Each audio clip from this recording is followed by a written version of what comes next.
व्याप्तं येन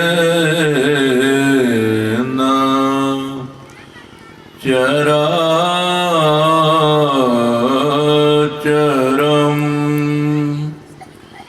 तत्पदं दर्शितं येन तस्मै श्री गुरवे नमः। तस्मै श्री गुरवे नमः।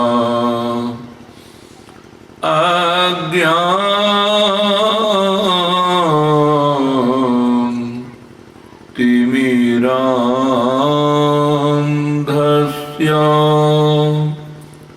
ज्ञानाञ्जन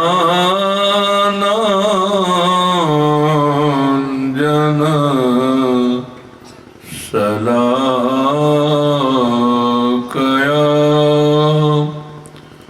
चक्षुरुन्मीलितं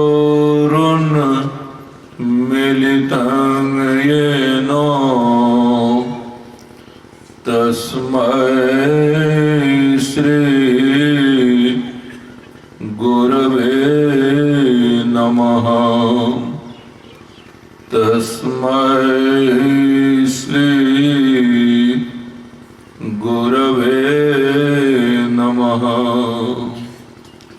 पूजा कोटि समं स्तोत्रं स्तोत्र कोटि समं जपः जप कोटि समं ध्यानं ध्यानं कोटि समं लयः पाठ कोटि समं पूजा पूजा कोटि समं जपः जप कोटि समं ध्यानं ध्यानं कोटि समं लयः ध्यानं कोटि समं लयः।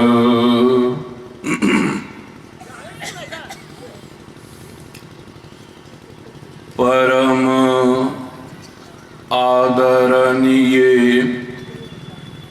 ग्रामवासी बंधुओं एवं बहनों तथा सत्संग स्थल में उपस्थित सदात्माओं, अभी अभी भजन कीर्तन और स्तुति विनती के बाद ग्रंथ पाठ के रूप में श्री रामचरित मानस के अरण्य कांड से भगवान श्री राम का जो उपदेश भक्ति पर हुआ था सबरी जी को, उसी को पढ़ा गया और हम लोग सुने। तो भक्ति का स्वरूप दिखाया जा रहा था कि कहाँ से आरंभ भक्ति होती है, कहाँ अंत। तो सुन रहे थे, अगर कोई परमात्मा की भक्ति करके परमात्मा को प्राप्त करना चाहता है तो आरंभ कहाँ से होगा। तो सुन रहे थे, प्रथम भगति संतन कर संगा। सबसे पहले श्री राम कहते हैं कि हे राम के भक्त कहलाने वाले भाई बहनों, हे परमात्मा के भक्त कहलाने वाले भाई बहनों, यदि आप परमात्मा की भक्ति करना चाहते हैं, राम की भक्ति करना चाहते हैं, भक्ति करके राम को प्राप्त करना चाहते हैं, परमात्मा को प्राप्त करना चाहते हैं, तो इसके लिए जिसने राम की भक्ति की है जिसने परमात्मा की भक्ति की है, भक्ति करके राम का साक्षात्कार किया है, परमात्मा का साक्षात्कार किया है, उनके पास पहले जाना होगा। जो भक्ति करके भगवान को प्राप्त कर लेते हैं, परमात्मा का साक्षात्कार कर लेते हैं, उनका नाम हो जाता है संत। संत मनुष्य का ही नाम है, साधु मनुष्य का ही नाम है, डॉक्टर मनुष्य का ही नाम है, इंजीनियर मनुष्य का ही नाम है। एक मनुष्य का नाम पड़ता किस आधार पर है? उसके काम के आधार पर, उसकी योग्यता के आधार पर। तो जो मनुष्य साधना करके साध्य को प्राप्त कर लेता है, उसकी संज्ञा हो जाती है संत। वे जैसे हम लोग संसार को देखते हैं, वस्तुओं को देखते हैं, वैसे ही परमात्मा को देखते हैं। परमात्मा जैसा है वैसा देखते हैं। वैसा देखकर जो परमात्मा के विषय में बोलेंगे, बिल्कुल सही बोलेंगे, कहीं कहीं गड़बड़ी नहीं।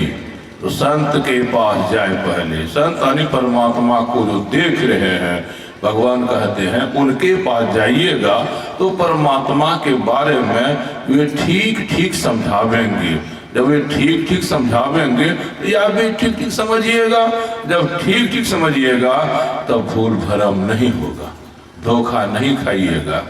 तो प्रथम भगति संतन कर संगा, उनके पास जाइए। दूसरी भक्ति मम कथा प्रसंगा, दूसरी रति मम कथा प्रसंगा। वे संत जब राम के बारे में समझाने लगे, परमात्मा के बारे में समझाने लगे, तो ये आप सुने कैसे? उसमें शर्त लगा दिए, रत यानी प्रेम से सुने। क्यों? प्रेम जहाँ केंद्रित होता है ना, मन वहीं केंद्रित हो जाता है। जहाँ प्रेम केंद्रित नहीं होगा, मन वहाँ केंद्रित नहीं होगा। तो जब मन केंद्रित हो जाएगा तो क्या होगा? मन की जो शक्ति है वह प्रकट हो जाती है, और प्रकट हो जाती है तो विषय को पकड़ती है, समझती है। इसीलिए संत के पास जाएं, वे जब समझावें तो प्रेम से सुने। तो प्रेम से सुनेंगे तो विषय समझ में आएगा, परमात्मा समझ में आएगा। जब परमात्मा समझ में आएगा तो प्राप्त करने की इच्छा भी होगी। तो प्राप्त करने की जब इच्छा होगी तब तो प्राप्त करने के लिए कुछ करना पड़ेगा, और करने के लिए सीखना पड़ेगा। तो जो भक्ति सिखाते हैं उनको सदगुरु या गुरु कहते हैं। तब कहते हैं तीसरी भगत यमान गुरु पद पंकज, यानी तब गुरु के पास जाइए। गुरु भी कौन होंगे? जिसने भक्ति की है, साधना की है, साक्षात्कार किया है, वही सही सही सूत्र बता सकते हैं, वही बता सकते हैं। तो कहते हैं कि गुरु के पास जाइए, उनसे भक्ति साधना की दीक्षा जानिए, सीखिए। और जब सीखिए तो क्या क्या सिखाएंगे वे? चौथी भगति मम गुणगन करे कपट तजी गाँव, मंत्र जाप मम दृढ़ विश्वासा, पंचम भजन सो वेद प्रकाशा, छठदम शील विरति बहु कर्मा, निरत निरंतर सज्जन धर्मा, सातम सम महिमय जग देखा, मोते संत अधिकरी लेखा। 4 साधनाएं वे सिखाते हैं, 4 प्रक्रियाएं वे सिखाते हैं। कौन कौन?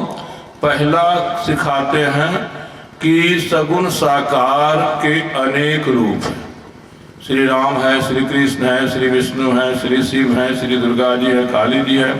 कहते हैं सगुण साकार में जिसमें आपकी श्रद्धा हो, जिसमें आपका विश्वास हो, उसी की भक्ति आप करें, उसी की भक्ति गुरु से सीखें। तो सिखाने में कोई भी पंथ में कोई भी इष्ट का नाम जपाएंगे, सबसे पहले वे इष्ट का नाम जपने के लिए सिखाते हैं। जब इष्ट का नाम जप हो जाए तब वे इष्ट के रूप का ध्यान करने के लिए सिखाते हैं। तो इष्ट के नाम का जप, इष्ट के रूप का ध्यान 2। इसके बाद इंद्रिय निग्रह को सिखाते हैं। द्वारों के संयम को सिखाते हैं। आनी इंद्रियों में जो चेतन धारे हैं, जिनके चलते इंद्रियां विषयों की ओर होती हैं, विषयों को प्राप्त करती हैं, विष का पान करती हैं, यदि उन इंद्रियों से चेतन धारों को अलग कर दिया जाए, कहा जहां से इंद्रियों में चेतन की धारा जाती हैं वहीं स्विच ऑफ हो जाए तो इंद्रियों में चेतन की धाराओं का जाना बंद हो जाएगा। बंद हो जाएगा तो विषयों का ग्रहण बंद हो जाएगा। विषयों का ग्रहण बंद हो जाएगा तो विष पीना बंद हो जाएगा। विष पीना बंद होगा तो अमृत का पीना आरंभ हो ही जाएगा। तो कहने का भाव है, तब आप तीसरी साधना सीखेंगे कि कैसे इंद्रियों से चेतन की धारा निकलती हैं।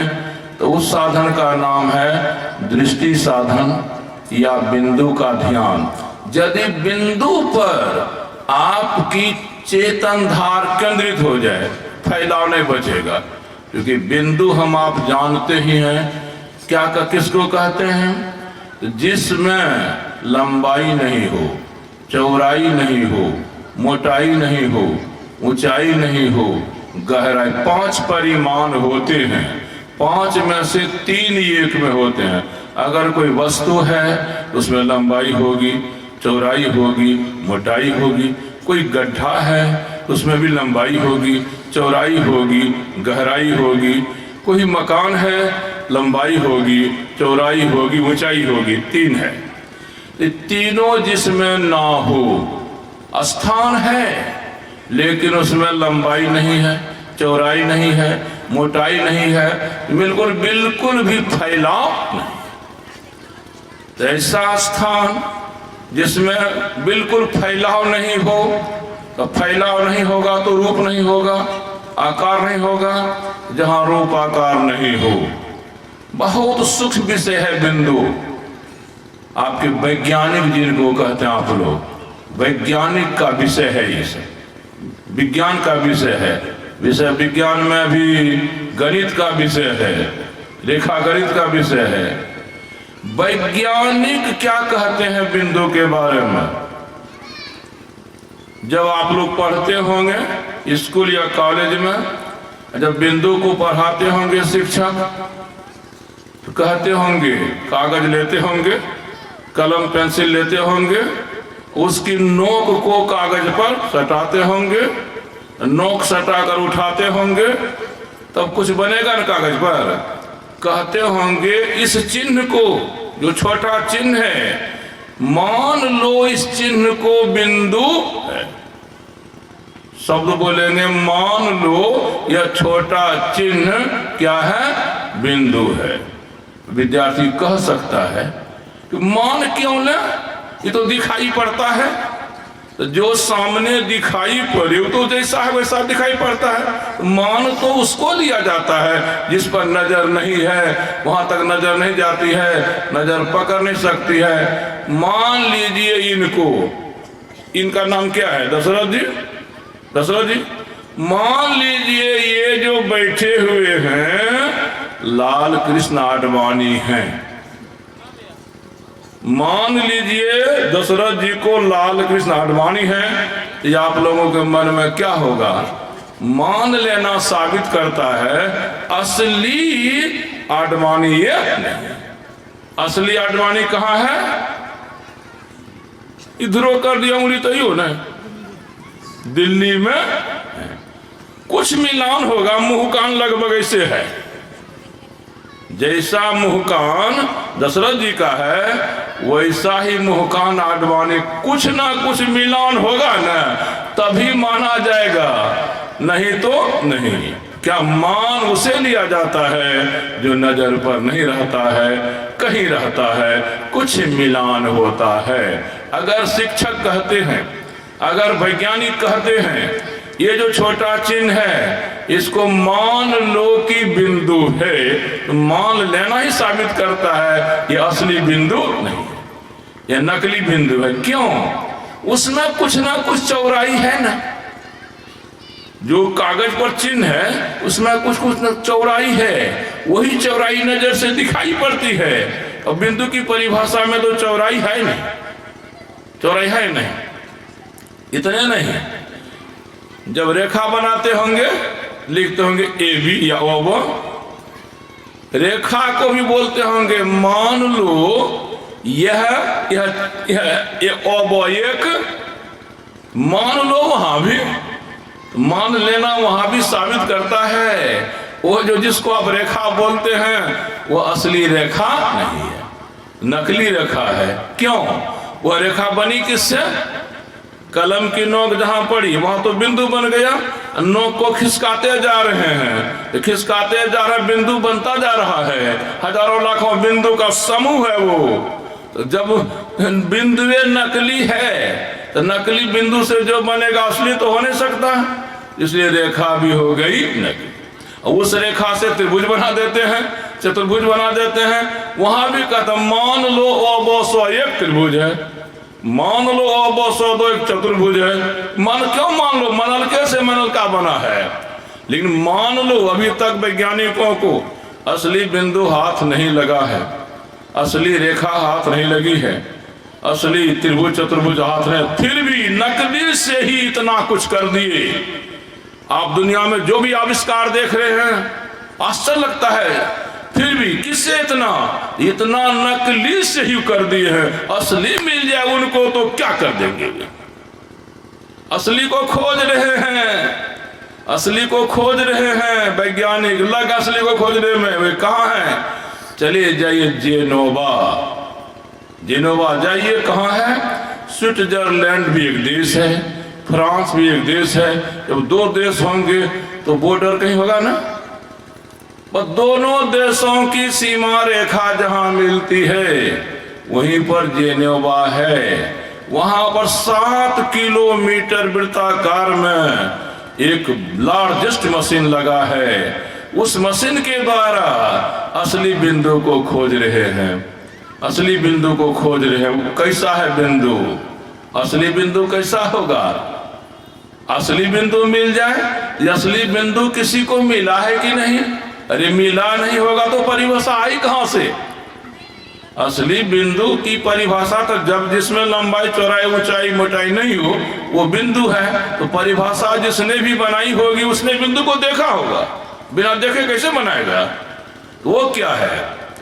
उसी को जिसने असली बिंदु को देखा है ना, उसी का नाम ऋषि पड़ता है, उसी का नाम संत पड़ता है, उसी का नाम प्रोफेट पड़ता है, उसी का नाम पैगंबर पड़ता। असली बिंदु को हजरत मोहम्मद साहब ने देखा था, असली बिंदु को जीसस क्राइस्ट ने देखा था, असली बिंदु को रामकृष्ण ने देखा था, असली बिंदु को शिव विष्णु ने देखा था, असली बिंदु को नानक कबीर ने देखा था, असली बिंदु को बुद्ध महावीर ने देखा था, असली बिंदु को दादू पलटू ने देखा था, असली बिंदु को सहज और मीरा ने देखा था, असली बिंदु को देवी और मही ने देखा था।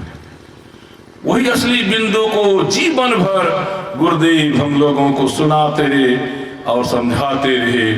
अब हम लोगों का हाल कैसा है तो हम लोग जाने। तो हम दिखा रहे थे कि तो तीसरा काम यही सिखाते हैं, छठ दम शील विरति बहुकर्मा। अगर असली बिंदु पर आप की दोनों नजर टिक जाए, जुट जाए, तो समूचे शरीर में जो चेतन की धारें पसरी हैं, सभी इंद्रियों में जो चेतन की धारें पसरी हैं, जिनके कारण इंद्रियां बाहर भागती हैं, वे सारी चेतन धारें बिंदु के बराबर हो जाएंगी। तब उधर सब सुन, इस शरीर से चेतन निकल जाता है तो कहता शरीर मर गया। तब हाथ पैर काम नहीं करते, आंख कान काम नहीं करते। कब? जब चेतन निकल जाता है। इंद्रियों से चेतन निकल जाएगा तो इंद्रियां मर जाएगी, मन से चेतन निकल जाएगा तो मन मर जाएगा, बुद्धि से चेतन निकल जाएगा तो बुद्धि मर जाएगी। जहां चेतन निकला कि मुर्दा, तो मुर्दा हो जाने के बाद इंद्रिय विषय का ग्रहण नहीं करती। ये तीसरा काम है। चौथा काम क्या है? मन का निग्रह। मन का निग्रह, मन संकल्प विकल्प नहीं करी, मन सोचे विचारे नहीं, मन चिंतन मनन नहीं करे। तो नहीं करे तो जब तक जिंदा है मन तभी तक ना नहीं करेगा, करेगा जब न मरेगा तब कैसे? तो मन से भी चेतन की धार को निकाला जाता है। वह साधन है सम की साधना कहिए या शब्द की साधना कहिए। शब्द का साधन जब आपसे होने लगेगा तो बुझिए तब इंद्रियों से तो मन निकलवे करी, चेतन निकलेगा ही, तब मन से भी निकल जाएगा, बुद्धि से निकल जाएगा, चित्त से निकल जाएगा, अहंकार से निकल जाएगा। ये चौथी साधना है। यही 4 साधनाएं अभी श्री राम सबरी जी के माध्यम से बता रहे थे। यही 4 साधनाएं ऋषि भी बताते थे, वेदों में लिखा हुआ है। ओम युञ्जानः प्रथमं मनस्तत्त्वाय सविता धियम् अग्निर्ज्योतिर्निचाय पृथिव्या अध्यावरत् ओम युक्त्वाय सविता देवांत स्वर्यतो धिया दिवम् बृहज्योति करिष्यतः सविता प्रसुवादिताम्। इन दोनों ऋचाओं के अर्थों को पढ़ेंगे, यही 4 बातें सामने आएंगी। नाम का जप, रूप का ध्यान, ज्योति का ध्यान, शब्द का ध्यान।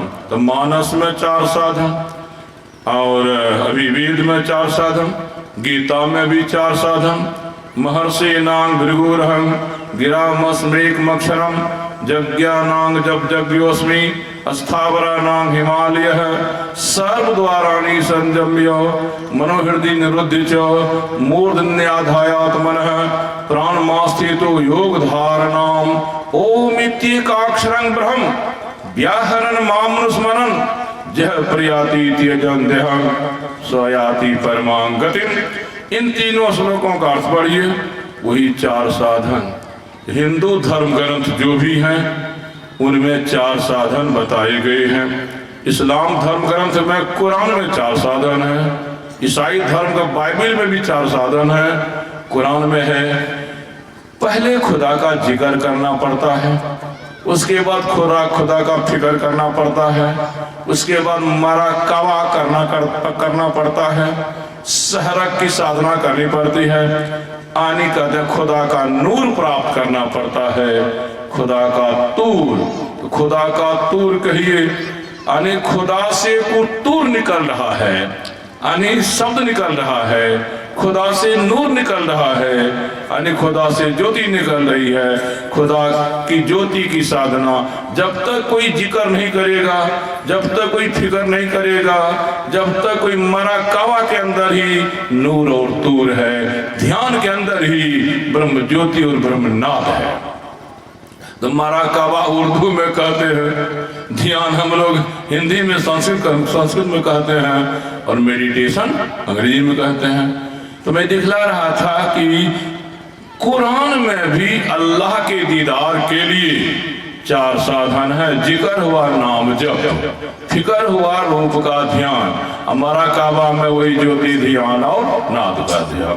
बाइबल में चले जाइए, वहां मिलेगा the repetition of name of God, the light of the body is the I, when thine eye is evil the whole body will be full of darkness, but when thine eye will be single the whole body full of light. In the beginning of this creation was word, the word was with God and the word was God. इसको पढ़िए और समझिए, वही 4 साधन। इसलिए कि परमात्मा तो एक है। अब यदि आप कहेंगे मुसलमान तो अल्लाह खुदा बोलते हैं, ईसाई गॉड सुप्रीम सोल बोलते हैं, हम लोग भगवान परमात्मा कहते हैं।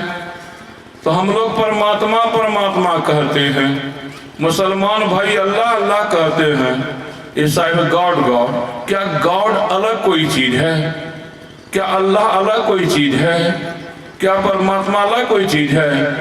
अरे एक ही के 3 नाम हैं। जैसे जो पीने से प्यास खत्म होती है उसको दूध कहते हैं कि लस्सी। जल्दी बोलिए, पानी। आप लोग इतने अटेंटिव थे। अभी गांव में कह रहा था नहीं जल, ये बोलते हैं पानी पीने से प्यास जाती है, कोई बोलता था जल पीने से प्यास जाती है। दोनों में कौन ठीक है? 2 शब्द आए तो 2 चीजें होनी चाहिए। एक आदमी कह रहा था, बूढ़ा जब मर रहा था, बेटा से कह रहा था आप रे आप। उसको तरास लगा हुआ था, खूब प्यास लगी थी खूब। बेटा से कह रहा था आप। अब बेटा हिंदी पढ़ा हुआ था, उर्दू नहीं पढ़ा था, ये आपका माना वो जानता नहीं था। तो आप तो बेटा का हुआ मरने के बगैर ऐसे बउआता है, आप कहते रह गया, अब मर गया बूढ़ा। लेकिन बूढ़ा जानता आप कहते हैं पानी को उर्दू, तो भाषा तीन हो गई, चीज ये, भाषा तीन भाषा क्यों, तीन शब्द क्यों, भाषा तीन तो शब्द तीन लेकिन चीज एक। उसी तरह हम लोग हिंदी में जिसको परमात्मा बोलते हैं, जिस चीज को, उसी चीज को उर्दू में अल्लाह बोला जाता है, उसी चीज को अंग्रेजी में गॉड बोला जाता है। लेकिन भाषे भर अगर कोई रह जाए, शब्द का अर्थ नहीं समझे, शब्द का प्रयोग किस भाव के लिए हुआ है इसको नहीं समझे, जो हाल अभी तीनों मतों में है ना, वही हाल होता रहेगा। कभी भी हिंदू मुसलमान में पटता नहीं है, कभी भी हिंदू ईसाई में पटता नहीं है, कभी ईसाई मुसलमान में पटता नहीं है, पटता है नहीं, जिनको मौका मिलता है कत्लेआम तक कर देता है। यह क्या समझ बन गई, तो पूछता है अल्लाह अलग हमारा है ठीक, गॉड वाला भी ठीक, परमात्मा वाला भी ठीक। गॉड वाला भी पूछता है हम ही है ठीक, अल्लाह वाला भी ठीक, परमात्मा वाला ठीक। ये परमात्मा वाला कभी कभी पूछता है हम ही है ठीक, गॉड वाला भी ठीक, अल्लाह वाला भी ठीक। इस शब्दों के झगड़ा है, शब्दों का झगड़ा है, भावों का झगड़ा नहीं है। तो मेरा मतलब है परमात्मा है एक, तो उसकी प्राप्ति के साधन भी एक ही हो गए ना। पानी की प्राप्ति किसी देश में अगर करना हो, किसके अनुसार, प्रयोगशाला के अनुसार, जिस देश में पानी नहीं है, धरती के भीतर भी पानी नहीं है, लेकिन प्यास कैसे जाएगी, तो वैज्ञानिक से पूछेंगे कि बोलिए आप तो कुछ बता सकते हैं। तो वैज्ञानिक कहते हैं आपके इलाके में हाइड्रोजन मिलेगा, हाँ मिलेगा, ऑक्सीजन मिलेगा, हाँ मिलेगा, तब काम चल जाएगा। हम आपको फॉर्मूला बता देते हैं, 2 आयतन हाइड्रोजन लीजिएगा, 1 आयतन ऑक्सीजन लीजिएगा, इस तरह से मिला दीजिएगा, दोनों कैसे मिल जाएंगी, क्या सामने आएगा, पानी। ये तो अगर भारतीय वैज्ञानिक, रशियन साइंटिस्ट से पूछिए, ब्रिटिश साइंटिस्ट से पूछिए, फ्रेंच से पूछिए, जापानीज से, दुनिया के किसी भी वैज्ञानिक से पूछिएगा तो एक ही फॉर्मूला बोलेगा यस टू। तो क्योंकि प्राप्तव्य एक है, तो प्राप्ति के लिए सूत्र भी एक है, उस प्राप्तव्य परमात्मा एक है, तो सूत्र भी वही, पहले नाम का जप, उसके बाद रूप का ध्यान, उसके बाद श्री साधन या ज्योति का ध्यान, उसके बाद शब्द साधन, यही क्रम से है, क्रम से है। और 2 श्लोक मैंने सुनाए थे, क्या, पूजा कोटि समंग स्तोत्र, पूजा कोटि समंग स्तोत्रं, स्तोत्र कोटि समंग जपः, जप कोटि समंग ध्यानं, ध्यानं कोटि समंग लयः, पाठ कोटि समंग पूजा, पूजा कोटि समंग जपः, जप कोटि समंग ध्यानं, ध्यानं कोटि समंग लयः। यानी परमात्मा की भक्ति में, साधनात्मक क्षेत्र में पहले क्या किया जाता है, तब क्या किया जाता है, तब क्या किया जाता है, क्रमबद्धता है। क्रमबद्धता को छोड़ देंगे ना तो काम नहीं बनेगा। सुबह मैंने कहा था ना, हिसाब सीखने में क्रमबद्धता है, पहले जोड़ सीखना पड़ेगा, तब घटाव सीखना पड़ेगा, तब गुना सीखना पड़ेगा, तब भाग सीखना पड़ेगा। बीच में हम कहे थे ना कि चलो जोड़ घटा सीखा, गुना नहीं सीखा, भाग बनाने लग जाए, कभी सफलता नहीं मिलेगी। उसी तरह से क्रमबद्धता है। सबसे पहले जो बिल्कुल कभी भक्ति पूजा ध्यान भजन नहीं किए हैं, वो चाहते हैं करें, तो कहते हैं देखो भक्ति करने का क्या भाव, जप करने का क्या भाव, ध्यान करने का क्या भाव, भाव है मन जो अनेक तरफ जाता है उसको एक तरफ करना, मन जो छिड़ियाता है उसको बुहारना। तो बुहारने के लिए, एक तरफ करने के लिए का देखो, कुछ देर ग्रंथ का पाठ करो, कुछ देर ग्रंथ का पाठ करो। अगर कोई सुनने वाला नहीं है तो जो बोलो मुंह से वो कान से सुनो। तो मन अगर कान से सुनाई पड़ने का मतलब हमारा मन वहां रुका हुआ है, कहीं भागा नहीं है। और यदि कान से पाठ सुनाई नहीं पड़े तो समझ जाइए मन कहीं है और मुंह बोल रहा है कहीं। तो पहले पाठ के द्वारा मन को एकाग्र करने का नियम है। उसके बाद है पूजा के द्वारा, मूर्ति की पूजा या अच्छी तस्वीर की पूजा जो होती है, तो पूजा के द्वारा भी मन को एकाग्र किया जाता है, एक तरफ किया जाता है।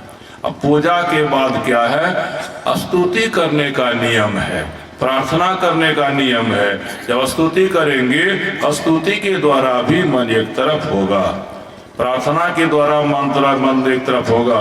भजन गा रहे हैं उसके द्वारा भी मन एक तरफ है। कीर्तन गा रहे हैं, भजन कीर्तन जब गाता है मस्त होकर गाता है, मस्त जो भी कीर्तन आप गाएं वो आपको सुनाई पड़ना चाहिए, तब न रस आएगा। कितना ताल में जाएगा, लय में जाएगा। मैंने जो फिल्मी के सुनने अच्छा लगता है वो सभी कर देता है। जना एक भजन है, गुरु मम सूरत को गगन पर चढ़ाना, गुरु मम सूरत को गगन पर चढ़ाना, दया करके सत धुन की, दया करके सत धुन की धारा गहाना, गुरु मम सूरत को गगन पर चढ़ाना। बोलिए तो फिल्मी में कौन का मेल है? कौन गाना पर थी? बहुत प्यार करते हैं सनम। जो ये गाना को जानता है ना, जब इस गाना पर इसको सुनता है तो इतने का वो साथियों को कनखी देता है। वो कनखी से क्या दिखाता है? वही बहुत प्यार करते हैं सनम पर गा रहा है। और तब देखिएगा सुनने वाले को झूमा फिल्मी के तर्ज पर की भजन को सुनकर, भजन में जो शब्द है उस शब्द का क्या अर्थ है, क्या भाव है, उसमें मन डूबे तब जो झूमना होगा ना, तब होगा कुछ और, कुछ और। हाँ, तो भजन कीर्तन भी है, क्योंकि मन को विविधता प्रिय है। एक काम में मन को लगाए रखिएगा ना, उब जाएगा, करते करते उब जाएगा। इसीलिए कहा चलो पाठ करते करते उब जाए तो दूसरा काम कराओ, मन से पूजा कराओ, उसमें उसको अच्छा लगेगा, वो करते करते उब जाएगा, तब उसको प्रार्थना कराओ। मगर काम बदलते जाओ, उसको ठगते जाओ, एक काम में लस्काए रखोगे ना, उब जाएगा, अनसा जाएगा, नहीं करेगा। इसीलिए यहाँ है विविधता। तो पाठ हो गया, पूजा हो गई, स्तुति प्रार्थना हो गई, भजन कीर्तन, उसके बाद है जप करो, जप करो, उसके बाद है ध्यान करो। और ध्यान जप में मन हो उब जाए तब क्या करो? भगवान शंकर बड़ा बढ़िया सूत्र दिए हैं, क्या कहते हैं? जपात श्रांत है पुनर्ध्यायित, ध्यानात् श्रांत है पुनर्जपी। जप ध्यान परिश्रांत है, आत्मा नाम च विचारित। जप करते करते मन थक जाए, उब जाए, तो जप करना छोड़ दो और तब ध्यान करो। ध्यान करते करते मन थक जाए, उब जाए, तब ध्यान को भी छोड़ दो, फिर जप करो। जब करते करते मन उब जाए तो ध्यान करो, दोनों बदलते रहो। जब देखो दोनों से उब जाए, जिसका तुम जप करते हो उसका चिंतन करो कि वह कैसा है। आत्मा नाम च विचारी, जिस आत्म तत्व के लिए, जिस परमात्मा तत्व के लिए आप जप करते हैं, ध्यान करते हैं, उसके स्वरूप की समझ आपके मन में बनी रहनी चाहिए। अगर इष्ट का स्वरूप आपकी समझ में नहीं है, कहाँ लसकेगा मन? जप में हो गया, ध्यान में हो गया। जिसकी प्राप्ति के लिए जप करते हैं, जिसकी प्राप्ति के लिए ध्यान करते हैं, उसकी जब तक समझ नहीं बनेगी, जप नहीं होगा, मन कहीं से कहीं भागेगा, नहीं रुकेगा। इसीलिए कहते हैं जब ध्यान हो जाए ना, ईश्वर जैसा है, परमात्मा जैसा है, बुद्धि में जो समझे हैं उसका चिंतन करें, उसका मनन करें, तो फिर देखिएगा मन इतना ठंडा होगा, मन इतना शांत होगा, मन की ऊब खत्म हो जाएगी, मन का काम बंद हो गया। हम ही आप जब तक काम करते हैं तो उब जाते हैं, जब काम नहीं करेंगे उबेंगे किससे? तो आत्मचिंतन जब होगा, परमात्मा चिंतन जब होगा, जैसा स्वरूप है वैसा जब चिंतन होगा, मन में शांति आएगी, शांति आएगी, फिर उसमें ऊर्जा भरेगी, ऊर्जा भरेगी तो फिर वही काम होगा जो करता था, किया जाता था। तो नवधा भक्ति में कर्म बधता है, तो नवधा भक्ति के दिखाए सब कुछ दिखाए। अब देखो जप हो गया, ध्यान हो गया, अंत में कहा समंग लय है। लय की साधना यानी शब्द की साधना, शब्द की साधना से, सुन रहे थे, सार शब्द की साधना से, ओम उद्गित की साधना से यह चेतन जिससे अलग हुआ है उसके उसमें मिलकर ये कम, यह लय हो जाएगा, विलय हो जाएगा। ये क्रमबद्धता हम दिखा रहे थे, लेकिन बातों को समझाने के पहले श्री राम कुछ बोले थे। जो श्री राम समझाए थे उतना तो हम नहीं समझा सकेंगे, लेकिन गुरुदेव ने जितना समझाया है उस विषय को, संतों ने समझाया है, तो संस्कार मेरे पास है। कोई भी बोलता को संस्कार बोलता, और क्या बोलेगा? आप जो समझे वह संस्कार के रूप में आपके पास है, वही संस्कार आपको बुलाता है, वही संस्कार आपसे कुछ कराता है। तो हम अब कहेंगे सबरी जी को इस विषय को समझाने के पहले कुछ बोले थे भगवान। क्या बोले थे? नवधा भगति कहो तो ही पाही, सावधान सुनो धरु मन। हे सबरी, बड़ी रहस्यमयी नवधा भक्ति है, गूढ़ है, गंभीर है। ऐसे तो तुमको तुम्हारी नवो भक्तियां पूरी हो चुकी हैं। जिनकी नवो भक्तियां पूरी हो जाती हैं उनको आत्म साक्षात्कार हो जाता है, परमात्मा साक्षात्कार हो जाता है। जिनको आत्म साक्षात्कार हो जाता है वह कभी बेहोश होता ही नहीं है, हरदम होश में रहता है। यदि हरदम होश में रहेगा तो भूल कभी नहीं होगी। वो बेहोशी आती है, भूल हो जाती है, होश में भूल नहीं, वो हरदम होश में। तो सबरी तो उस गति को प्राप्त थी। बेहोशी क्यों, असावधानी से, असावधानी क्यों? फिर भी सबरी जी को भगवान कहते हैं कि मैं नवो भक्ति पर कुछ कहना चाहता हूं। तुम्हारी भक्ति पूरी हो गई है, फिर भी शर्त लगाते हैं जो मैं कहूंगा उसको सावधानी के साथ सुना। शर्त लगी हुई है, आप लोग भी वही है। सावधानी से सुनना कैसा होता है? सावधानी से सुनना कैसा होता है? कैसा? तो मैं बताता हूं। आप मन को देखिए, मन कुछ ना कुछ हरदम सोचता ही रहता है, विचारता ही रहता है। चिंतन मन कर, किसका चिंतन करता है, किसका मनन करता है, किसका ख्याल विचार करता है? संसार की किसी न किसी बात की, किसी न किसी विषय का चिंतन मनन, किसी न किसी बात का चिंतन मनन। तो सबरी को भगवान कहता है जब तक मन संसार को पकड़ा रहेगा, तो उसमें संसार भरा हुआ है, पकड़ा है। जब हम जो कुछ कहेंगे तुमको, वो कौन पकड़ेगा? मेरी शब्द की तरंग तुम्हारे कान में जाएगी, कर्णेंद्रिय पकड़ेगी, उतने से काम नहीं चलेगा। वहां अगर मन रहेगा तब तो वो इंद्रिय की पकड़ के शब्द को पकड़ लेगा। इसीलिए अगर तुम्हारा मन चिंतन से भरा है तो तब तो हम जो कहेंगे वो नहीं पकड़ेगा, नहीं पकड़ेगा तो फिर नहीं समझेगा। एक समय में एक ही काम। देखिए, इसको मोबाइल कहते हैं, इसको चश्मा कहते हैं।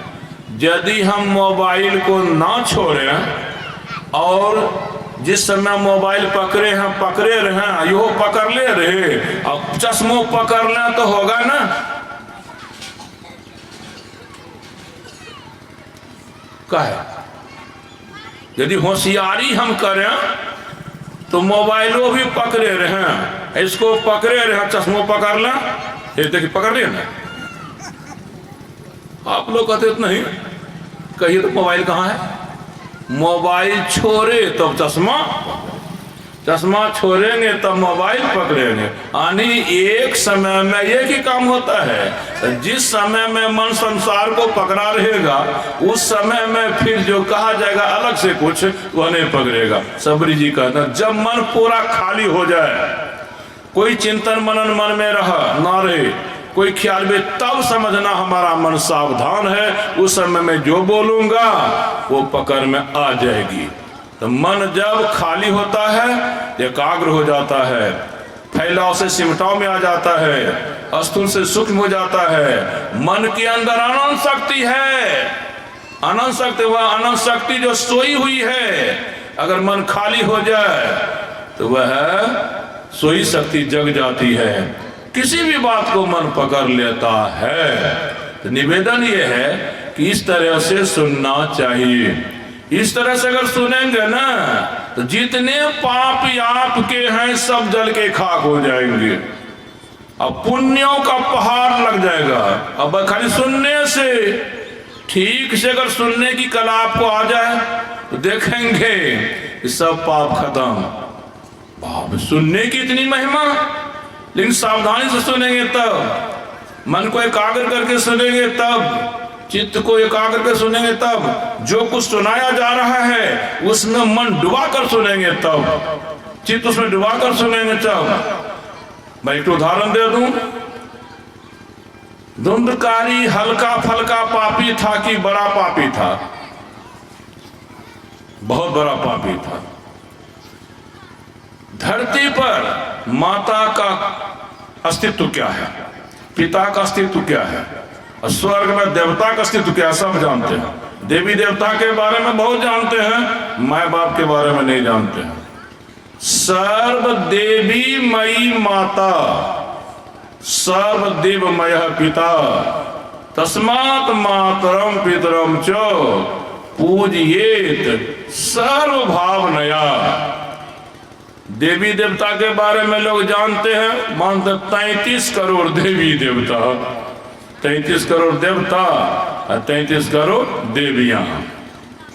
यदि 3300 करोड़ देवी देवता किसी पर खुश हो जाए, उनके पास जो कुछ भी है सब दे दे, तो कितना होगा हीरा बाबू?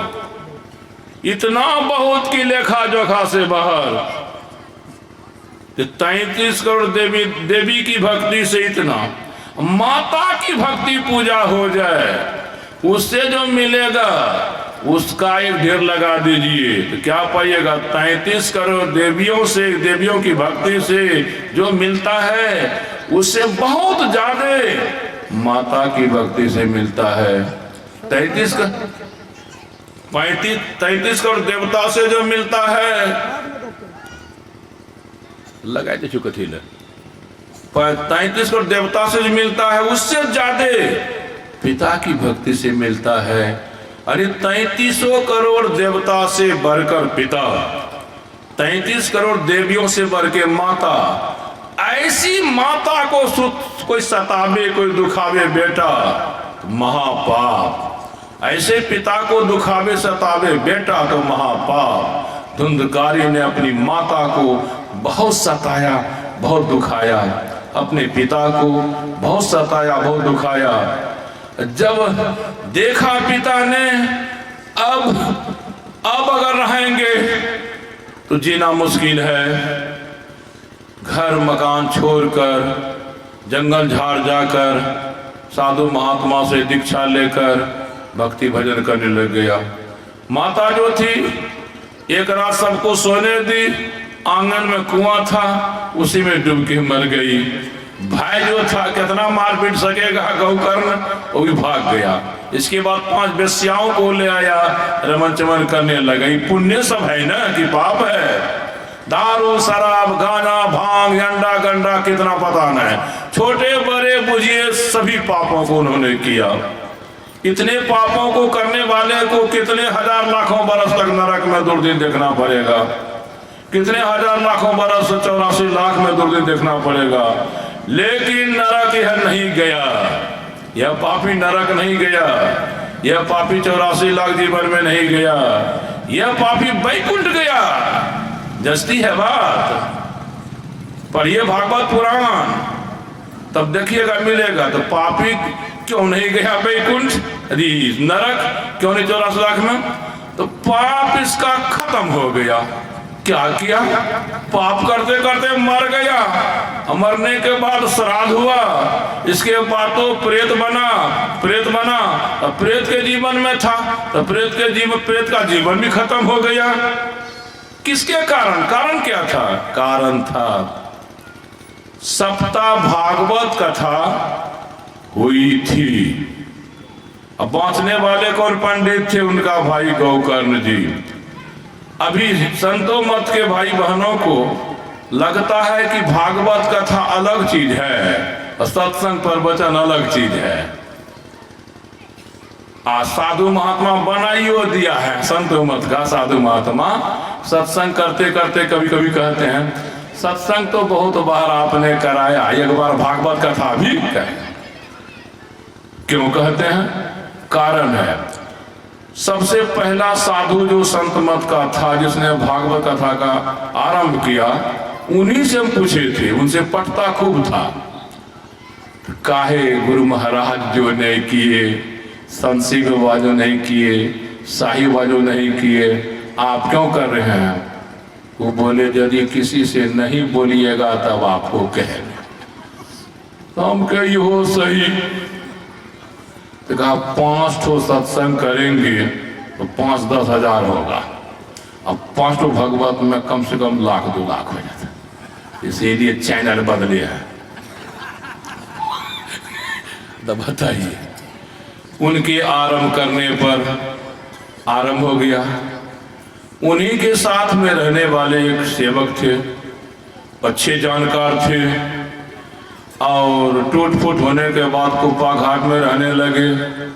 वो भी एक दिन बोले कि देखिए तो बाबा, हम कितना बढ़िया स्वाध्याय किए हैं, कुप्पा घाट वाले जो प्रवचन करने जाते हैं कभी नहीं कहते हैं चलिए आप भी। तो हम कहते हैं आपने कहे हैं, बहुत बार कहे हमको भी ले चलिए ना। वो हमको काट देते हैं। क्यों काटते हैं? वो जाने, हम क्या जानिए। आप वेद जानते हैं, उपनिषद जानते हैं, गीता जानते हैं, रामायण जानते हैं, जिनके बारे में अगर साथ ले जाएं उनको, उनके मुंह से कभी वेद वाक्य नहीं निकलेगा, कभी गीता का श्लोक नहीं निकलेगा। उस समय बोलिएगा तो लोग कहेगा बाप रे बाप, वहू बाबा सी बाबा बढ़ा हुआ तो मान घटेगा नहीं। यही सब चाल है। हमको ले गए 3 कट्ठा जमीन, जो पहाड़ नीचा ऊपर है, 2 साधु मिलके खरीदा था। का बेचना पड़ेगा तब पेट चलेगा। हो बाबू, वो हो जब भागवत कथा को छुआ न, माल हो गया। 15 लाख का मकान भागलपुर में बना, आश्रम में 15-20 लाख का हरिद्वार में बनाया, 15-20 लाख की गाड़ी चल रही है। किसकी कृपा से? भागवत कथा की कृपा से। इसीलिए हमारे संत मत के जो जिन साधु महात्माओं का प्रवचन नहीं चलता है ना, बाईपास में यही लगाते हैं। क्या करो, बोलना पड़ जाता है? तो भागवत कथा सत्संग प्रवचन 2 चीज नहीं है। कैसे? तो भागवत कथा का क्या माने? भागवत का अर्थ है भक्त, कथा का माने उसके बारे में चर्चा। तो भागवत कथा का माने हो भक्तों की चर्चा।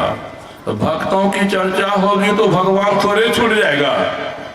भक्त होगा तो भगवान होगा ही, भक्त तो भगवान होगा। तो भगवान और भक्त की चर्चा भागवत कथा। क्या दिन? सप्ताह 7 दिन तक भक्तों की चर्चा, भगवान की चर्चा को सुनाना ही भागवत कथा सुनाना है, सुनना ही भागवत कथा सुनना है। अब मैं कहूंगा, अब भागवत कथा जो 7 दिन कहे थे गौकर्ण जी महाराज, वही तो भागवत पुराण है। 7 दिन तक जो प्रवचन किए थे वही प्रवचन व्यास देव जी महाराज एक पुस्तक के रूप में रखकर शीर्षक दे दिया भागवत पुराण। जो बातें भागवत पुराण में हैं वही बातें साधु संतों के सत्संग प्रवचन में होती हैं। अब देखिए मैं कैसे सिद्ध कर दूं, तो भागवत कथा सत्संग प्रवचन ये कैसे? तो वो जो थे गौकर्ण में क्या थे? पंडित जी थे, कोई भक्त पहुंचे हुए भक्त थे, पहुंचे हुए संत थे, संत थे, भक्त पहुंचे हुए। आने भक्तों की कथा कहाँ होती है? भगवान की कथा कहाँ होती है? चर्चा कहाँ होती है? जब भी भक्त और भगवान की चर्चा होती है तो सत्संग में ही होती है। चर्चा करने वाले पंडित पुरोहित नहीं होते हैं, चर्चा करने वाले साधु संत ही होते हैं। तो साधु संत ही भगवान और भक्त पर बोलते हैं। पूजा पाठ देवता पितर वो नो 13 पंडित जी बोलते हैं, ये कराइए वो कराइए, ये कराइए वो कराइए। तो क्या निकल गया कि साधु संत कहां पर भगवान की चर्चा करते हैं? सत्संग में ही। इसीलिए क्या हो गया? 7 दिनों तक सत्संग प्रवचन को सुनाना, सप्ताह भागवत कथा सुनाना हुआ। 7 दिनों तक सत्संग प्रवचन को सुनना, सप्ताह भागवत कथा सुनना हुआ। यही 7 दिनों तक सत्संग प्रवचन सुना था कौन?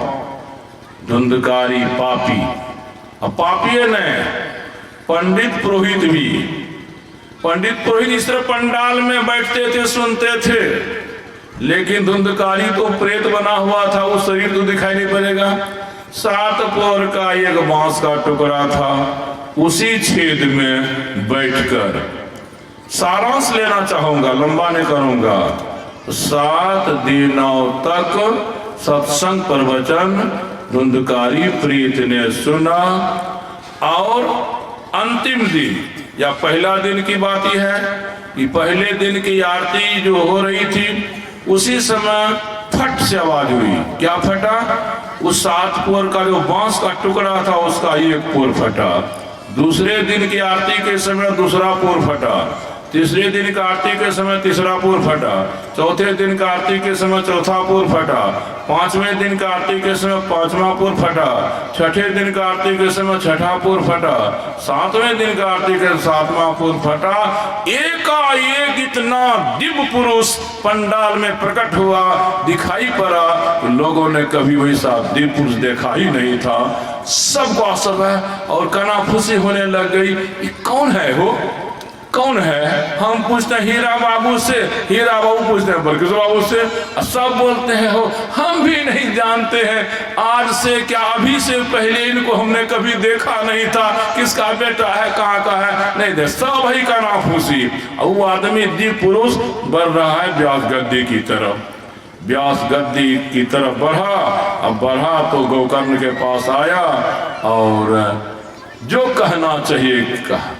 उसी समय पंडाल की बगल में एक फ्लाइट डाउन होता है, फ्लाइट मुझे करते हैं, एरोप्लेन।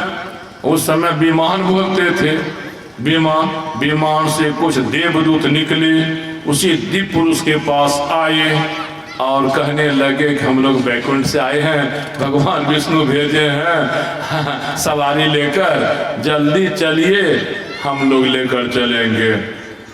तो पंडित लोग सुने कि क्या बात है, पंडित जी कहते हैं कि आप लोग कहाँ से आए हैं? तो वे लोग बोले बैकुंठ से भगवान विष्णु के दूत हैं। किन के लिए? इन्हीं के लिए। कौन है? देवदूत कहते बाल बच्चा आपका। पूछते हमसे कौन है? ये क्या करा रहे थे आप लोग? सप्ताह भागवत कथा। किस लिए? क्या कि ब्राह्मण का बेटा पापी हो गया था और श्राद्ध होने के बाद भी प्रेत बना रहा। अब भगवान सूर्य ने कहा कि सप्ताह भागवत कथा प्रेत सुन लेगा ना, उसके प्रभाव से, उसके प्रताप से प्रेत का जीवन खत्म हो जाएगा। बस बस बस बस 7 दिनों तक जो भागवत की कथा हुई, सत्संग प्रवचन हुआ, उसी के प्रभाव प्रताप से वह प्रेत देखिए क्या बन गया, क्या बन गया। हे जा रहा है कहां? बैकुंठ। तो पंडित जी बोले मने बैकुंठ तो ले जाने वाला पुण्य होता है। जीवन में तो इसने कभी पुण्य किया नहीं, जो भी किया था पाप किया था, तो फिर बैकुंठ कैसे जा रहा है? का 7 दिन जो सत्संग प्रवचन सुना न, उसी सुनने के प्रभाव प्रताप से इतना पुण्य हो गया कि बैकुंठ जाने लायक हो गया। भगवान बैकुंठ का चलान काट दिए। तो पंडित जी कहते हैं वाह वाह वाह, तो हम लोग भी तो सत्संग प्रवचन 7 दिन सुने हैं, तो हम लोगों को नहीं टोकते चालते हैं कि आप लोग भी जल्दी जल्दी तैयार होइए, सवारी लगी हुई है। देवदूत कहते हैं ये बात आप पूछते हैं ना, हम भी भगवान से पूछे थे कि सत्संग सुनने वाले प्रेते केवल नहीं था और भी पंडित पुरोहित थे। या आप कहते हो प्रेत का दिव्य जीवन हो गया, उसको ले आइए, तो और सब पूछेंगे काम ये तो परिणाम ये। सत्संग प्रवचन से जब प्रेत का जीवन बदल गया तो पंडित क्यों नहीं जाएगा, उसको पुण्य क्यों नहीं होगा? तो देवदूत बोले हाँ हम पूछे। तो भगवान बोले थे सत्संग प्रवचन के सुनने से जितने पुण्य की कमाई प्रेत को हुई, उतने पुण्य की कमाई पंडितों को नहीं हुई। तो क्यों? तो जिस तरह से सत्संग प्रवचन को प्रेत ने सुना, उस तरह से किसी पंडित पुरोहित ने नहीं सुना। तो काम में अंतर तो परिणाम में भी अंतर, उतना पुण्य नहीं हुआ। ये बात छनकटा के लग गई पंडित जी को। मैंने भूत प्रेत को सुनने आता है बढ़िया से, अब पंडित पुरोहित को नहीं। वारे वारे वारे, तो क्या हम लोगों से सुनने में कमी रह गई? कहाँ ही पूछिए। देखिए जब से प्रवचन शुरू होता था गौकर्ण जी का, आरती तक प्रेत धुंधकारी का चित्त, प्रेत धुंधकारी का मन प्रवचन में डूबा रहता था। और जब मन डूब जाएगा सुनने में, शरीर का ख्याल खत्म हो जाएगा, संसार का ख्याल खत्म। पर यही सबूत है कि आपका किसी विषय में मन डूबा तो आपको क्या हो रहा है। यदि आपको शरीर की शुद्धि खत्म है, संसार की शुद्धि खत्म है, पदार्थों की शुद्धि खत्म है, कहीं आप डूबे हुए हैं। इस तरह से चित्त डुबाकर, मन को डुबाकर, मन को एकाग्र कर, चित्त को एकाग्र करके सुनता था। इसी एकाग्रता का परिणाम इतना पुण्य हुआ। बोलिए पंडित जी 7 दिनों में 1 दिन आप लोग इस तरह से सुने हैं? बीच बीच में बोलिए आप लोग उठ बैठ करते थे कि नहीं? बीच बीच में आपस में गप करते थे कि नहीं? पंडित जी बोलिए ना। तो पंडित जी कहते हाँ यह गलती तो हम लोगों से। अब समझ में आ गई बात कि उन आप लोगों को उतना पुण्य क्यों नहीं हुआ, प्रेत को क्यों हो गया। फिर पंडित जी कहता ठीक है, लेकिन पाप जो जीवन भर किया है तो पुण्य को तो भोगने बैकुंठ जा रहा है। अब पुण्य जब खत्म होगा तो पाप भोगने के लिए नरक जाएगा कब? तो देवदूत कहते हैं पाप बचेगा तभी न। क्या हो गया पाप? अरे मन की एकाग्रता में इतनी शक्ति उत्पन्न होती है, वह शक्ति पापों को जला के खाक कर देती है। कहता जब से पाप खत्म होता है, ध्यान से पाप खत्म होता है। क्यों? जब से मन एकाग्र होता है, ध्यान से मन एकाग्र होता है। हरे नाम संकीर्तनम सर्व पाप विनाशनम सर्व काम प्रदं लोके अपवर्गदायकम ध्यानात् नश्यन्ति पापानि ध्यानात् मोक्षं च विन्दति ध्यानात् प्रसीदति हरि ध्यानात् सर्वसाधनम। सत्संग योग में है यदि शैल समंग पापम विस्तीर्णं बहुयोजनम विद्यते ध्यान योगेन नान्यो भेद कदाचन। आनी ध्यान से पाप कब खत्म होगा? माना वही है, जिस ध्यान से मन बिल्कुल एकाग्र हो जाए उस ध्यान से पाप खत्म होगा। जिस जप से मन बिल्कुल एकाग्र हो जाए उस जप से पाप खत्म होता है। क्या निकल गया? मन की एकाग्रता चाहे जिस साधन से हो जाए परिणाम आ जाएगा, आ जाएगा। तो हम कह रहे थे अब आप लोग भी बराबर सत्संग में जाते हैं, अपने को मिलाते हैं, तो हम लोग पंडित पुरोहित की तरह सुनते हैं सत्संग कि धुंधकारी प्रेत की तरह सुनते हैं? कहना पड़ेगा हम लोग भी पंडित और पुरोहित की तरह ही सुनते हैं। बीच बीच में उठो बैठ कर देते हैं, और बीच बीच में अभी कह देना अभी हम नहीं जाएंगे, पर बता सुन रहा था रिंग बोल गया कि अखिलेश अखिलेश हमारा अपनी हमने इनका नाम लिया, आप लोगों का नाम लेंगे तो फिर गड़बड़ हो जाएगा। इतना मोल महत्व दिया है, किसी का आता है बाप सब कुछ छोड़ पंडालों से बाहर चला जाएगा फिर घूम के आएगा। तो इसी मतलब है कि इतने हम लोग सत्संग सुने, 7 दिन ही केवल प्रेत ने सुना, कितनी कमाई हुई, पुण्य का पहाड़ जमा हो गया, अब पाप का पहाड़ जल गया। हम लोगों का उतना तो पापो नहीं है, देखबे कर पाप है ये है ज्यों के त्यों। क्यों? कारण क्या है? तो मन उतना एकाग्र होता नहीं और मन की शक्ति जगती नहीं है। तो हम दिखला रहे थे सुनने के लिए अगर आ जाए तो सब बिगड़े काम बन जाएंगे, बने काम नहीं बिगड़ेंगे। हम लोगों को सुनने के लिए ही नहीं आया है तो जप करने के लिए कैसे आएगा? ध्यान करने के लिए कैसे आएगा? स्तुति प्रार्थना करने के लिए कैसे आएगा? मेला लगना अलग है, भीड़ लगनी अलग है और सत्संग तो अलग है। अब यही बराबर सुनने को मिलता है। यदि लोग ज्यादा आ जाते हैं तो तब आयोजक को बड़ी खुशी होती है। वे क्या कहते हैं? हाँ इस बार सत्संग जमा। क्यों? भीड़ थी, बाप रे बाप, पंडाल में तो कसम कस भीड़ थी, पंडाल के बाहर भी भीड़ अगर बढ़ गई ना बड़ी सफलता मानते। शब्द भीड़, भीड़ भीड़ शब्द का प्रयोग कहाँ होता है नहीं जानते हैं? भीड़ मत बोलिए, बड़ा खराब माने होगा इसका।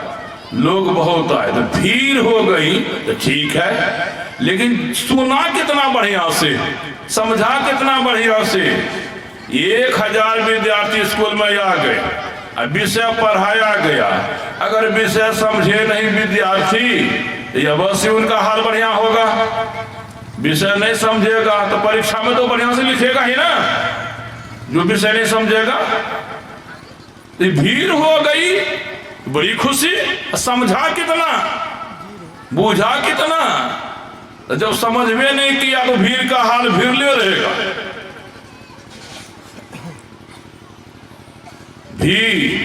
भीड़ लगे ठीक है, जिस काम के लिए भीड़ लगे उस काम में अगर काम बन जाए तो भीड़ ठीक है, तो बढ़िया था।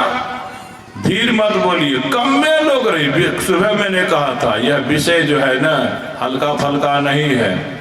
अब विद्यार्थी हल्का फल्का है, हल्का फल्का है तो खैर घड़ी कहती होगी बाबा अब आप दम मारते तो बड़ा अच्छा होता।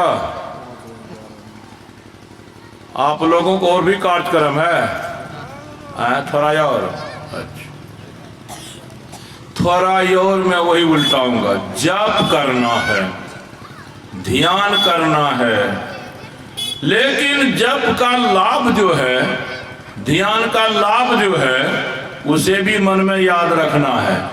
लाभ को भूल जाइएगा तो मन में रुचि नहीं होगी काम करने की। कोई भी रोजगार पत्ती लोग करता है, काम धाम करता है तो पहले मन में जानता है कि यह काम करेंगे जितना लाभ होगा। लाभ का ज्ञान होता है तो मन उधर खुश होता है।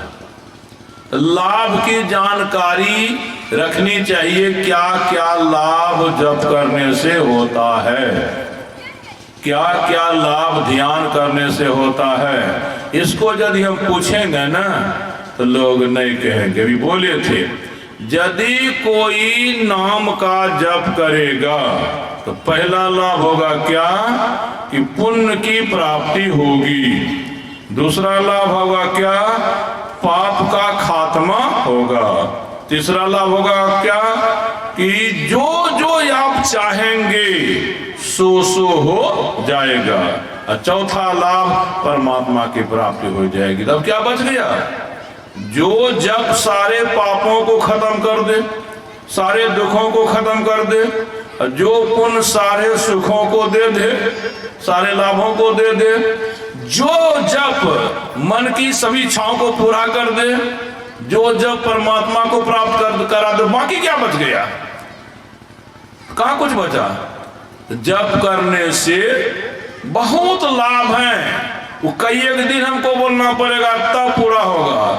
अब एक आध 10 मिनट में क्या बोलूंगा, फिर भी छू देता हूं कि जप से आपके सभी बिगड़े काम बनेंगे, सभी दुख दर्द मिटेंगे, सभी सुख सौभाग्य मिलेंगे, बहुत पुण्य होगा। ये सब लाभ है। और भी साधक नाम जपहि लौ लाए, हो ही सिद्धि अनिमादिक पाए।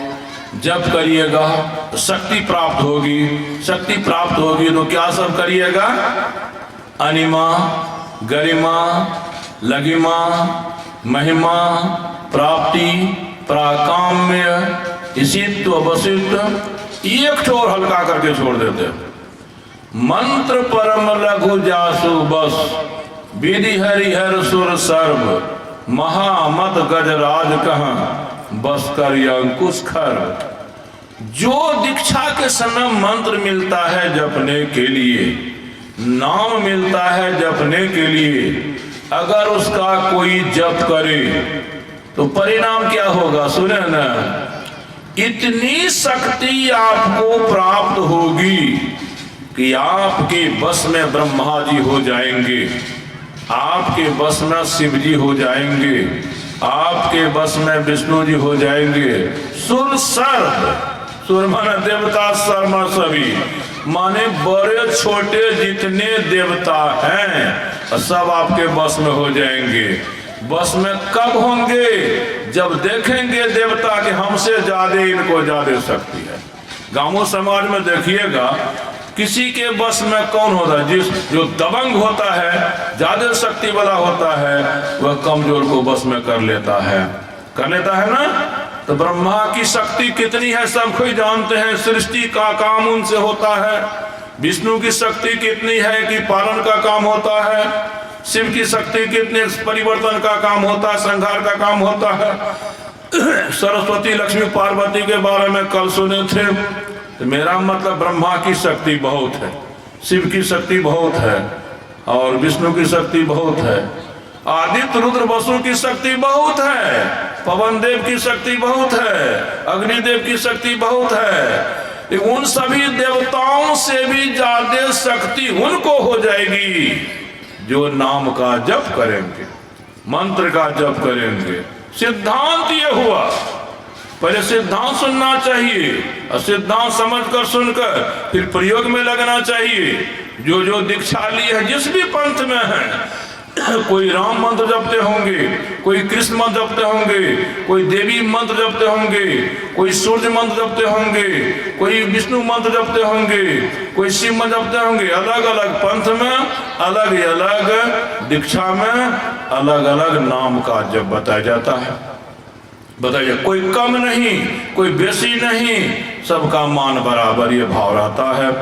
तो हम ये कहना चाह रहे थे कि ये सब कोई भी मंत्र जपेगा तो शक्ति होगी, शक्ति होगी। तो हम लोग भी दीक्षा लिए हैं, नहीं लिए हैं, दीक्षा लिए हैं, तो दीक्षा तो लिए हैं, जब भी करते होंगे उतनी अधिक शक्ति तो दूर जाए, कम मौसम शक्ति हुई है कि नहीं। हमको पूछिएगा कि सांप पर नजर मेरी जाती है न, दूर भी सांप रहता है, तो हम कैसे करते हैं, देखे हमको हिराओ ऐसे करने का मतलब डरना हुआ कि नहीं? डर स्वाभाविक हो जाता है। डरने का मतलब कि सांप काटेगा हमको, मर जाएंगे, इसका माने हमारी शक्ति कम है, सांप की शक्ति बेसी है। और यदि हमको डर नहीं हो, सांप को देखकर निडर होकर पकड़ने के लिए जाए तो पकड़ेंगे तो मार देंगे, तो तब हमारी शक्ति बेसी हो गई। तो मेरा मतलब है जब से थोड़ी बहुत भी शक्ति उत्पन्न हो रही है कि नहीं, तो मैं देखता हूं नहीं। तब आप लोग हमारी तरफ कीजिए कि हम लोग तो घर गृहस्थी में रहते हैं, यह उलझन वह उलझन, जवाबदेही पर जवाबदेही, माता पिता की जवाबदेही, पत्नी की जवाबदेही, बाल बच्चे की जवाबदेही, जवाबदेही में समय मिलता नहीं है। गृह कारज नाना जंजाला, तेती दुर्गम शैल विशाला। आपकी नजर होगी हम लोगों को तो फुर्सतें नहीं मिलती है, और बाबा लोगों को तो फुर्सत है। बाबा लोगों को फुर्सत है, नहीं फुर्सत। हम लोग शादी नहीं किए या करबो किए तो होते होते छोड़ दिए। घर में पत्नी है, मंदिर में हम रहते हैं, तो चलिए पत्नी को छोड़ दिए। हम बिहार नहीं किए तो बालों बच्चा की जवाबदेही नहीं है, पत्नी की जवाबदेही नहीं है, माए बाप की जवाबदेही बुझ भी नहीं किए, उनको छोड़ के चले गए। अब माए बाप को जो दुख मिले सुख मिले, तो माए बाप की जवाबदेही से हम छूटे हुए हैं, बाल बच्चे की जवाबदेही से छूटे हुए हैं, कपड़ों धोने की जवाबदेही नहीं, जिनके यहाँ जाता है वही धो देता है, खाना पीना बनाने के सब कामें दूसरे कर देता है, तो बच गया एक के काम हरे राम करना।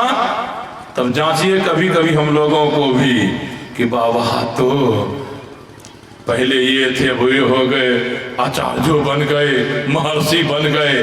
प्रगति हुई होगी तभी ना, प्रगति होगी तब ना डिग्री मिलेगी, बिना प्रगति की। कभी कभी जांचिए हम लोगों की शक्ति को, तब बहुत भ्रम दूर हो जाएगा, बहुत धोखे से बच जाइएगा। कोनो संकट विपत्ति लेकर आइए हमारे पास, बाबा इस तरह से परेशान है संकट में, आशीर्वाद दीजिए, यानी आप अपनी शक्ति से उसको हटाइए।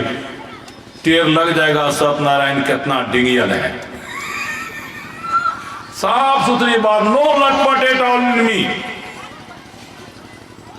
हमारी चाल क्या होगी, क्या कहेंगे आपको? गुरु महाराज पर विश्वास नहीं है आपको? हमारे पास कब आए? जब इनको कहते कहते थक गए। ये फोटो वाला गुरु महाराज सब सत्संगी घर में है ना? पहले वही रोए धोए, ऐसा ऐसा खूब रोए धोए, फूलों पान चढ़ाए। जब वो फू ही नहीं सुना न, तभी यहाँ आ गए। यो कम तेज नहीं है, अंगुली की तरह बताएगा।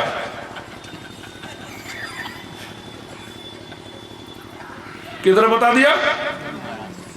पर गुरु महाराज के पास है, आपके पास। अब उधर तारने का मतलब है जय जय सिया, जय जय सिया राम, जय जय सिया राम। गुरु महाराज के पास आते थे संकट विपत्ति को लेकर, टार देते। बाबा देवी साहब के पास जाइए, सब संकट खत्म। मतलब सबसे पहले गुरुदेव साधन करते थे कहाँ? धरारा में। हम देखे थे उस समय का हाल, तो वहां भी लोग पहुंचने लग गए। बाबा ये कैसे होगा, बाबा वो कैसे होगा, तो बाबा तुरंत कर देते थे। तो बाबा सोचे नहीं, अब यहाँ नहीं ध्यान होगा, लोग सब आने लगता है, परेशान करता है।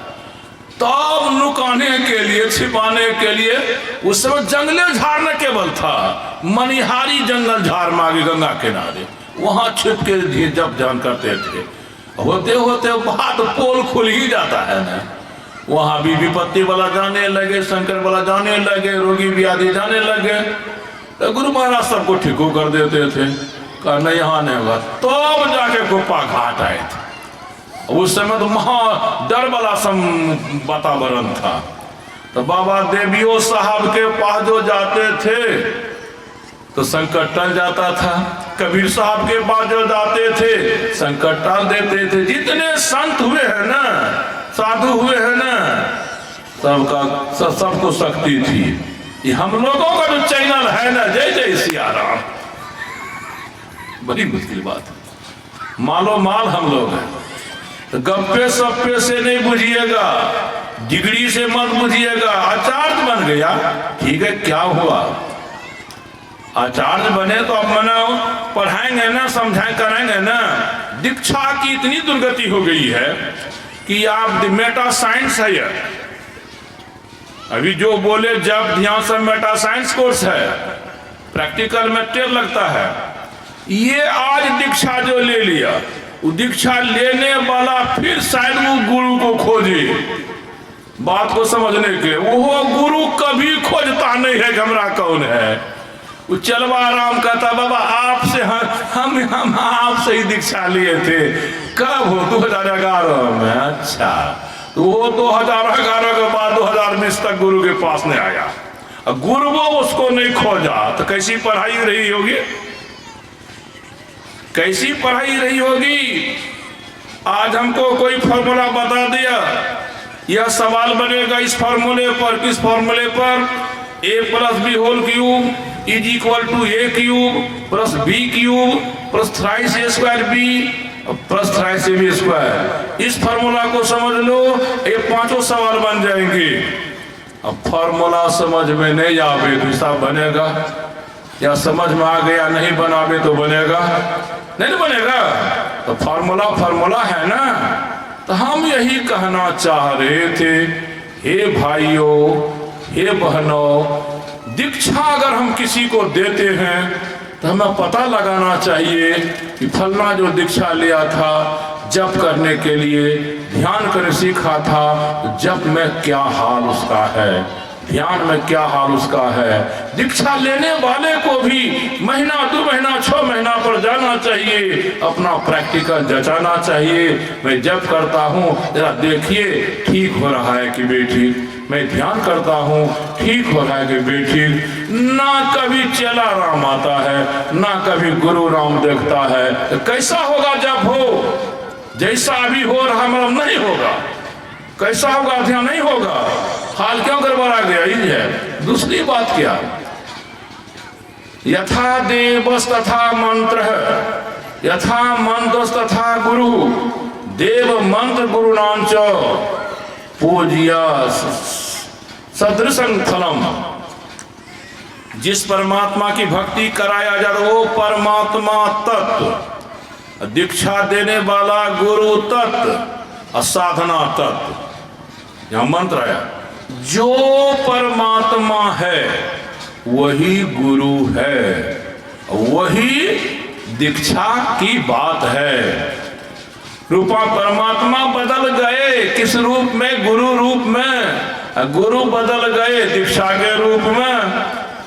ये अंतर मिटाना पड़ेगा। परमात्मा कुछ अगर मनुष्य का भाव आ गया गुरु में तो फिर लाइन ऑफ हो गया आपका। पहले ठीक करना होता है, मन को ठीक करना होता है, जिससे हम दीक्षा लेंगे उनके प्रति आप में भावना कैसी है, उनके प्रति धारणा कैसी है। यदि भावना मनुष्य की है, धारणा मनुष्य की है, या नहीं कुछ जानता है यह धारणा भावना है, या वो गलत है ये धारणा भावना है, तो कट गया ले। तो दीक्षा लिए क्यों? बिना दीक्षा लिए कहते हैं जब ध्यान नहीं करना चाहिए, नहीं है ना बात है। तो दीक्षा लेना महा जरूरी है गुरु से। तो दीक्षा लेने के बाद गुरु से भाव कैसा आपका है, श्रद्धा कैसी है, धारणा कैसी है, धारणा को ठीक करना होगा। एक पत्थर है ना, मूर्ति क्या है? मूर्ति पत्थर है। तो पत्थर है, उसके प्रति धारणा लोगों की क्या बनती है, भावना क्या बनती है? पत्थर। उसके प्रति दुर्गा माई की भावना बनती है, उसके प्रति काली माई की भावना बनती है, उसके प्रति राम की भावना बनती है, उसके प्रति कृष्ण भगवान की भावना मूर्ति में बनती है, भगवान की धारणा मूर्ति में बनती है। उसी भावना के अनुसार, धारणा के अनुसार वहां सिर नवता है। तो भावना हमारा मतलब है उससे भी कमजोर कोई गुरु होगा क्या? वो तो बोलता चलता भी नहीं है, गुरु बोलता चलता है। ये अभी तो अभी जिस समय 2 फांक हुआ था संत मत शाही और शशि फांक, उस समय देखे थे जो संत से भी बाबा से दीक्षित हुए थे वे उनका विरोध करने लग गए, साहिबा के पक्ष में हो गए, और जो साहिबा से दीक्षित हुए थे वे साहिबा का विरोध करके संत के पक्ष में हो गए। तब उनकी दीक्षा का क्या मान हो गया, क्या महत्व हो गया? कुछ नहीं, जैसा का तैसा है।